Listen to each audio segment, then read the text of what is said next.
So very truly, if we're keeping it a thou anyway, as the children say,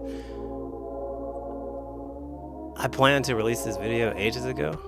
Hold on, do we need to fix our lighting? Let's fix our lighting. Like right now we're just using window light, but we're on the 85, so I'm using the 7 rhymes because I don't have the shotgun mic, and if I did, I wouldn't be close enough for it to even pick up my voice well enough for you to hear it. We're gonna turn on our softbox and then we're gonna start this again, I guess. Alright, now that we've burned a lot of our film, let's get this reframed so we can at least have this silly light that we hooked up in the background. Wrong way, of course. Out there is completely blown out. Is it even gonna autofocus on me from this angle, from this distance? Why did I turn my lights on? I wasn't gonna actually turn them on.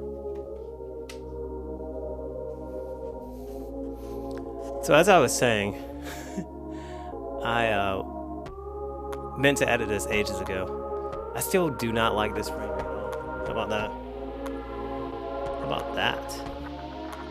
Now we definitely need to be lower. God dang. Alright, fine. We'll just go to 20 mil. I suppose daylight is an acceptable white balance for this video.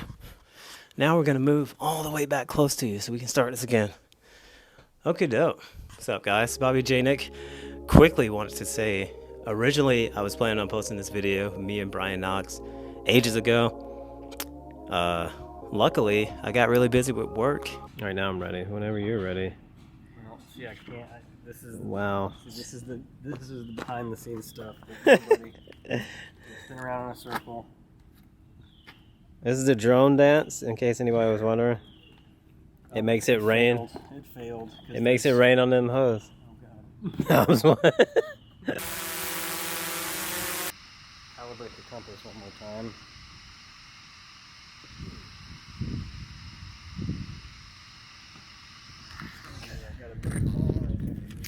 So what he's doing right now is calibrating the compass. We're not going to show that because we're showing me right now. Bobby Nolan, obviously. Y'all know who it is. Y'all know what we do out here in these streets. No, I'm just going to... Wait, where are we at? Beaufort? Beaufort, it kind of looks like Charleston. It's basically the same thing. It is. So, yeah, we're going to see what we can come away with today. You know, actually making money. So, that was a foreign concept to me at that time. But, again, happy to say that now I'm editing these videos. I already texted Brian Knox to tell him I was putting this out. And he's like, about time, I thought you were never going to do it. So yeah, this is the video. Alright, so on the phone with Matt Gurley right now, you know, from Good Game Reviews, the guy that just reviews all this stuff, but never really tells you like anything about it. That guy. I'm going to go visit Brian Knox to get some gear for CLC, for the CLC shoot that's going to be happening later this week, hopefully. We don't know yet. We're like just up in the air about it, but we do know that it's happening. So gonna go get this gear, try to get some isolated shots here in the studio, doing air quotes because it's not really a studio, it's just a room.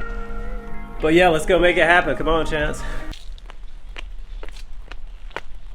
Tell him, Chance, we're visiting Brian Knox. Come on. You visiting Brian Knox, Chance? B Knox, you want a B Knox onesie? Let's see if he'll make you one. You gotta do that little pan. Oh, You probably exposed it a little bit too dark. But... How do you just set your video I don't. setting? You're on auto. Boom, we're here with Brian Knox. In Brian Knox's house. I never thought this would happen. Like, yeah. And even Chance is here. Chance, say hello. Should we show? We shouldn't show the gear in this video, right? Should we just let them? Yeah. Well, you can't see the gear yet, but it's definitely here. It's like right over there. I like this. Yeah, I know, right? I feel like I'm in like one of those old movies doing my monologue. It was a cold day in Philadelphia. I knew that I was gonna have to do it, but my heart just wasn't in it. No. But yeah, I've been trying to do more of this. That's like good. I don't post enough, and I don't create enough like BTS anything. I just will randomly post whenever I do a shoot. And I'm like, oh yeah, this is the thing I did. And they're like, who even is this guy? It's good, man. You're good on camera. All right, home slice. Wait, don't lift it up. You're on camera. He's about to mess up. What am I gonna do? This is the famous Brian Knox. Oh my gosh! That Cut, you hear, cut. he doesn't like to be referred to as famous. But Yeah. Turn me up. Turn me up. Turn me up. Turn me up. Turn me up. Turn me up. Turn me up. Turn me up. he's a really cool dude. He has his own merch too. Look at that. That is awesome. Hit me up. Hit me up. I'm just telling Chance he can get a B Knox onesie if he. Oh yeah. I want to branch into onesies, man. Oh snap! We're about to get a B Knox hat. I think that's what's happening. We're crossing our fingers here, but you never know. Is there? Yeah, this is definitely going on the vlog. So I don't know how close this lens focuses. We're about to see. Let's test her out. Look at that. B Knox photography hat. And you know I'm gonna be wearing it on shoots. And they'll be like, "Who is that?" Go. And then it's gonna cause me to lose business because they're. Call me. Call me. Google me. Google me. It's- You never wore the hat. Where's that money? Send the payment. Send the payment. That's the life of an entrepreneur. If there's any one takeaway from this is you're always gonna have clients that you would love to be like an ongoing client, or you'd be like, hey, this would be a really cool working relationship. Let's get closer. Let's do that. I like that a little bit better. This would be a really cool working relationship.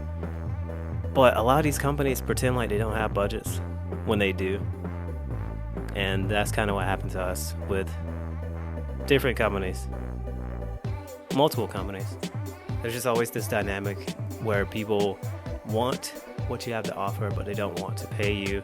They don't want to meet you at your price point.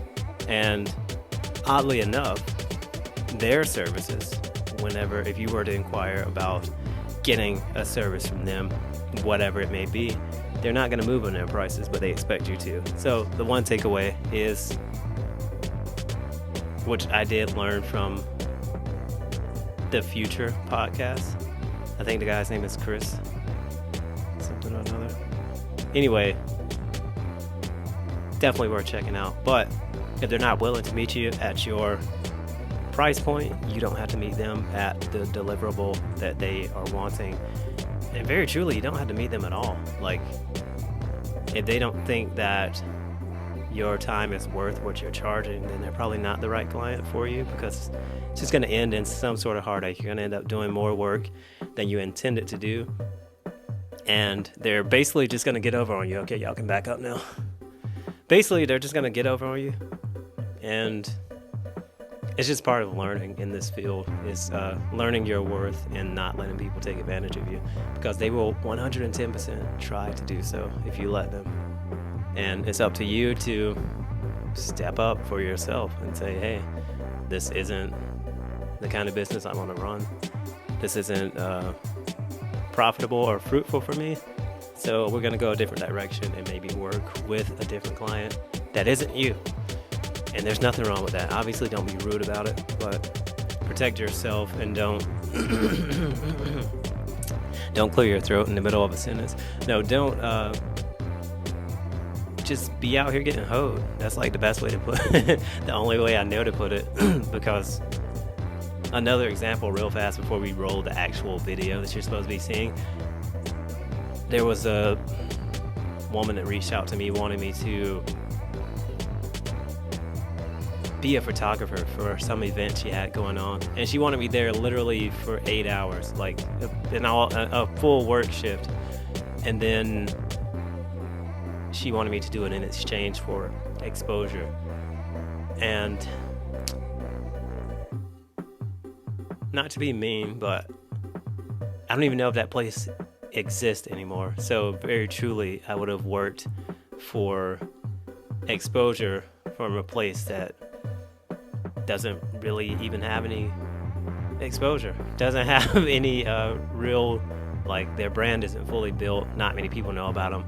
I don't know if they're doing well or not. I'm not wishing that they aren't doing well or anything like that, but there comes a point too in this filmmaking and photography journey whichever one you're on. If you're on both, like myself, 70-30 filmmaking, photography.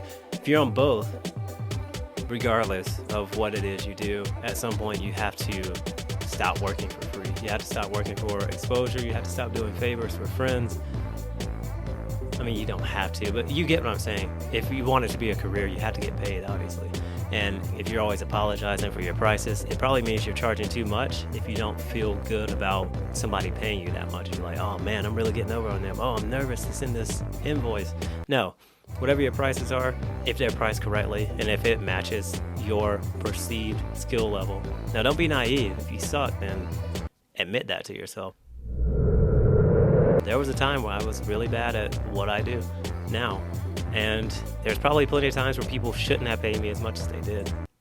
Suckers. I'm just gonna, know your worth. Don't overhype yourself and don't reach too far before you're at the level where it makes sense to do so. Grow with your gear, grow with your skill level when it comes to pricing.